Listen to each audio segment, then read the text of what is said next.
I told my Twitter fans that we'd talk about government shutdowns today, but in all honesty, something a little bit more important has come up, and this is a little bit more local to me, even though I think this really affects the rest of the country at large. Last week, during the last session that the Wisconsin Congress that's outgoing is going to have before the holidays and inauguration, lawmakers got together in both chambers and started passing a series of laws to both chambers in order to get them to Walker's desk before everybody went home for the holidays that would severely limit the powers of incoming Governor Tony Evers. Wisconsin isn't the only place that this is going on. It appears that Michigan is having some of the same issues as they're going through and getting ready for their change of government as well.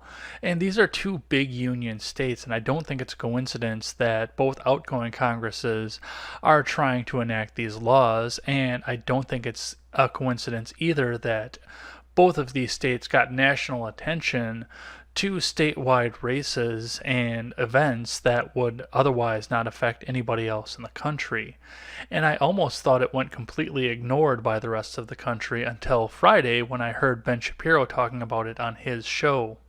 I was actually first made aware of this as I was scrolling through Twitter, and one of the trending hashtags going down the left side of the screen was Wisconsin Power Grab.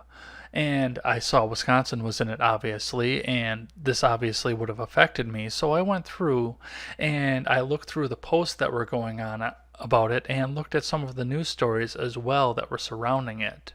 When I first saw the trending hashtag, I had three options go through my mind as to what it could be before I even started reading news articles.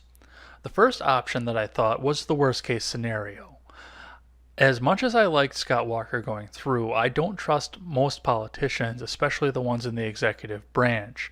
And the first thing that I thought was there was going to be an executive order or legislation going through Madison that would have prevented Scott Walker from being removed from office as his term expired, extending his term, and keeping his legacy alive, which I anticipate Evers is very eager to start dismantling, considering the platform that he ran on and the donations that came into his campaign for governor.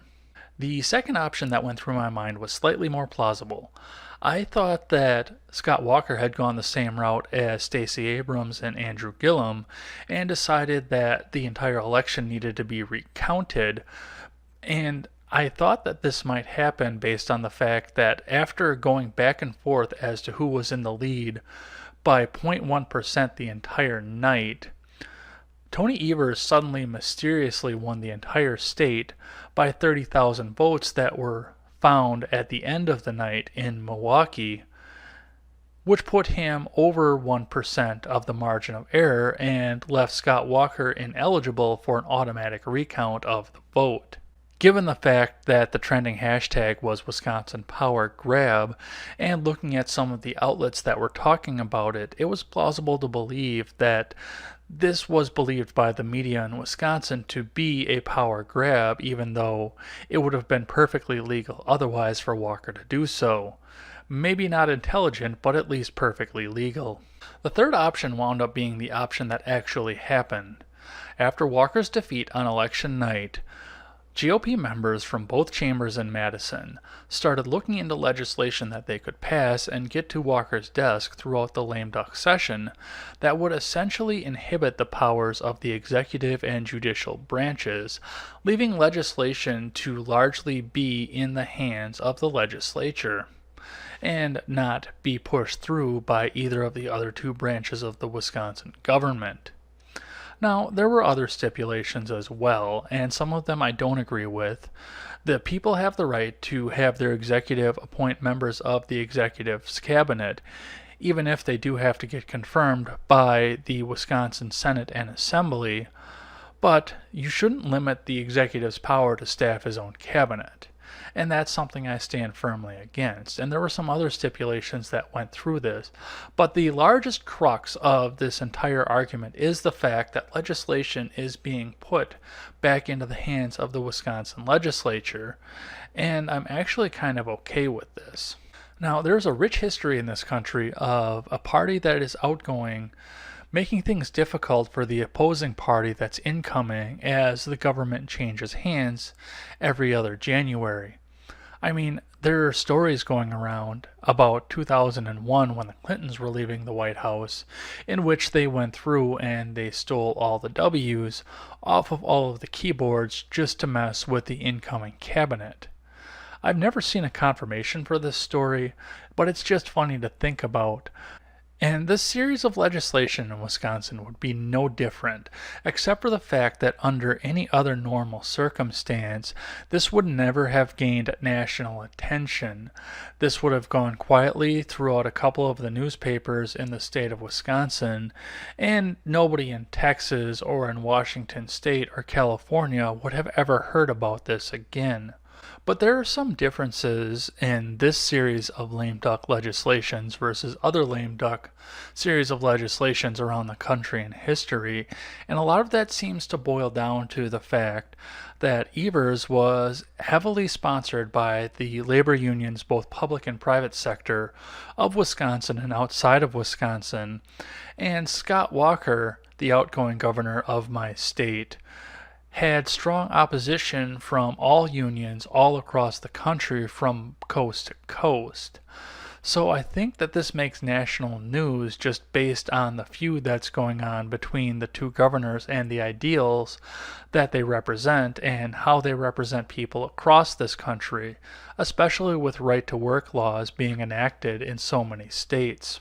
Additionally, this is something that's very easy to draw outrage from when you look at it from the outside. My generation has gone from being a citizenry that's most concerned with making sure that they have health care and jobs and can move out of their parents' houses and buy a brand new car every other year, into being a series of social media constitutional scholars that has a constitutional opinion on every single issue that comes out of DC, right down to the choice of toilet paper that goes into the Capitol bathrooms. But as far as lame duck sessions go, they really haven't had an opportunity to learn about what they mean and what they mean for the government going forward, because there's not been a true lame duck session yet out of Washington, D.C. since they have been adults and active in politics. In the last 6 years, the closest thing that we have had to any sort of lame duck legislation involved former President Barack Obama going through in his last 2 months in office and commuting the sentences of as many people that were in prison as he could, mostly people for whom he disagreed with the reasoning of the sentencing. By 2016, Barack Obama had already lost the vast majority of seats in both chambers of Congress, and the incoming Congress had shown no shift in his favor towards the balance between Democrat and Republican. Therefore, the majority of lame duck that he had going into that was whatever he could do from his own office through executive order and executive fiat, but he knew that he couldn't go too far with that based on the fact that whatever he signed into an executive order in the last 2 months, President Donald Trump would have been able to turn around and flick away again with the stroke of a pen. While this may be one of the first times in recent history where we've had to have a public discussion nationally about a lame duck session of Congress, lame duck is not something new to be discussed by the people.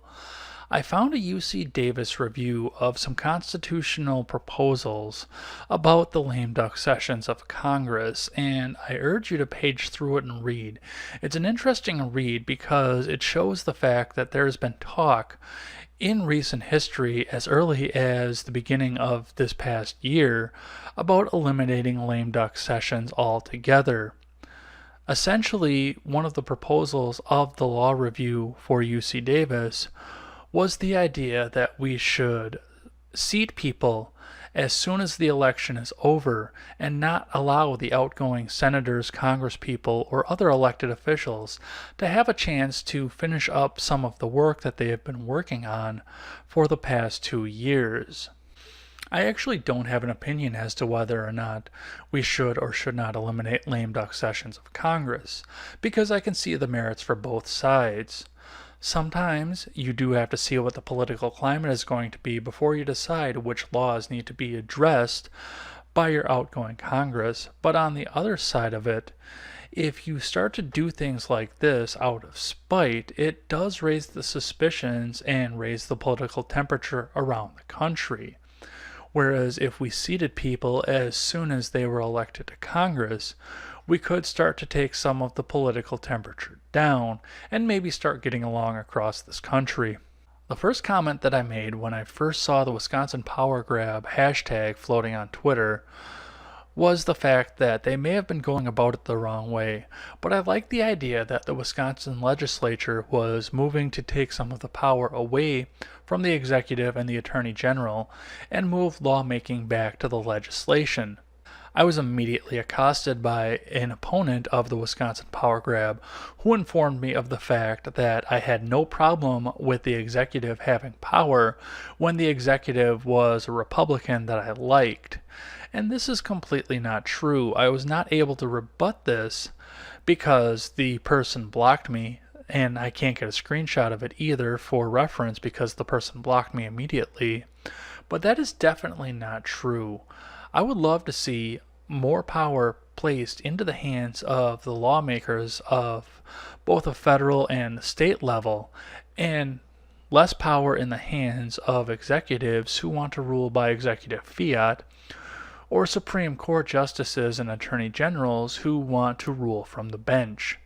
This was a constant argument from me while Barack Obama was in office, and additionally something that I often cite on Twitter and other social media when I hear people like Chuck Schumer insist that Donald Trump write an executive order to fix something that they can't get through the Congress. It is not Donald Trump's job to make law in this country, any more than it was Barack Obama's job to make law while he was the president, nor was it Scott Walker's job, or nor will it be Tony Evers' job when he gets sworn in as the governor of this state. These people that I addressed are all there to enforce the existing laws that the legislation has pushed through. It is the job of the legislative branch to make the laws, in which these figures are there to uphold and enforce. There is a separation of powers in this government that we need to recognize and start going back to, lest we start going down the road to a full monarchy and away from the road of a representative democracy, the likes of which we have enjoyed for 242 years in this country. What do you think about the Wisconsin Power Grab?